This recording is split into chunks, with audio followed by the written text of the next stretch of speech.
You can't separate classic New York architecture from the fire escape. They're all over. Stroll down any old street and you'll probably see something like this, or this, or this.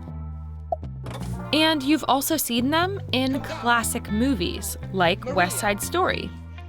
And if you live in an apartment with one, you essentially have 6 square feet of free balcony. Of course, the fire escape has made it to other cities across the globe, but arguably, no city has embraced it like New York City.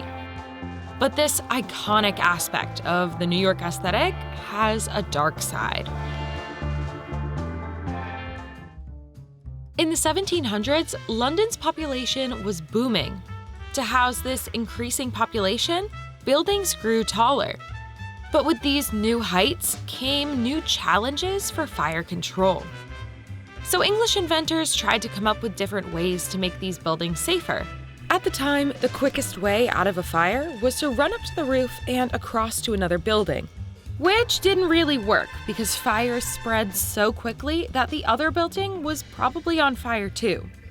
They also invented these rolling ladders, canvas chutes, and these winchable platforms. Among these solutions was the first fire escape, although most early iterations look nothing like what we think of today, and the fire escape remained a rarity. So let's fast forward to the late 1800s and cross the Atlantic to New York City. It was a time of mass migration to the city, mostly Europeans looking for work in factories. The Industrial Revolution had made it far more lucrative than ever before to have massive factories, and companies needed workers. These workers weren't paid enough to have much of a choice, and so they had to live in whatever they could find, which was the tenements. A sprawling array of partitioned warehouses and forgotten, decrepit row houses. Predictably, this didn't end well. More than half of all fires at the time occurred in the tenements.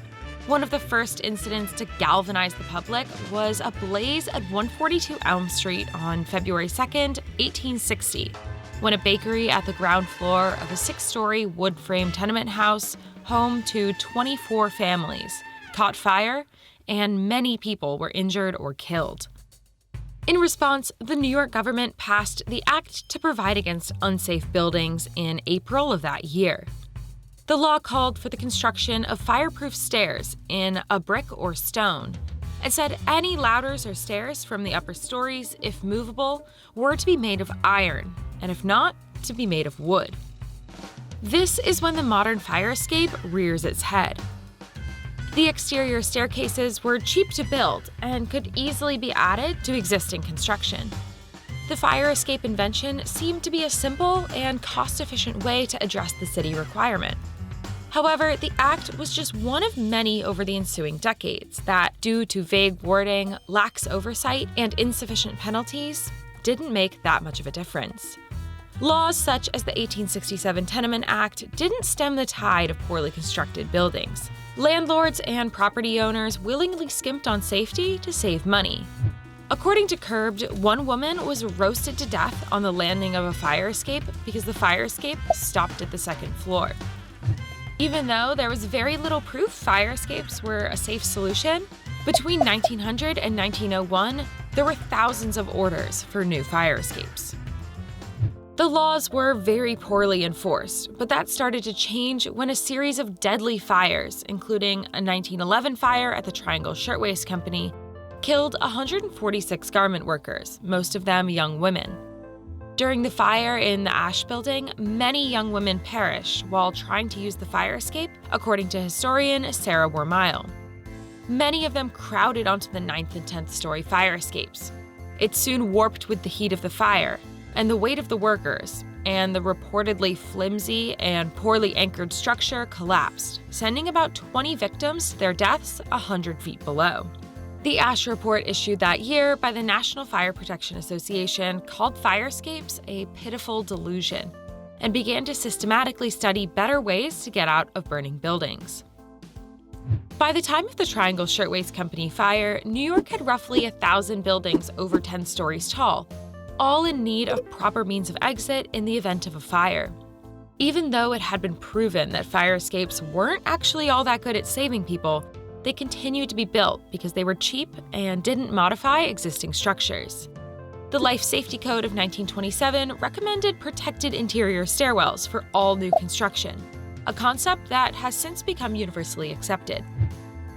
But New York had been building fire escapes for decades by that point.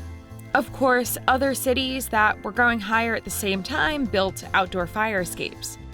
But no city embraced them like New York. And other cities who hadn't gotten to the 6+ story game that early could just build their buildings from scratch with the interior stairwells. So developers and building owners kept building fire escapes until 1968, when a change to the New York City Building Code put an end to the practice. New buildings were required to have sprinklers and interior stairwells. Landlords of older buildings had to hire a licensed professional to inspect the fire escapes every 5 years. But for buildings that are 6 stories or smaller, no such specific requirements exist beyond property owners being required by code to maintain their buildings in safe condition. Today, some fire escapes are over 100 years old, most at least 50, and made of fragile iron. In 2015, a young Broadway star slipped and fell from a poorly maintained fire escape on the 4th floor and died. In 2018, one person was killed and 2 others were injured when a piece of a fire escape broke off of a building in Soho and fell 7 stories. Of particular concern are the bolts that connect the fire escape to the building, which are often corroded. The National Fire Escape Association has said that 75% of New York City fire escapes aren't up to code, and 50% could cause safety incidents. Of course, landlords weren't thinking about this 100-something years ago when they were just trying to find a cheap way to placate the local government. And they also probably didn't think that fire escapes would become such a part of New York culture. Practically every apartment owner with a fire escape has used it as a tiny garden, a patio in the summer, or an impromptu drying rack, even though most landlords say it's not allowed.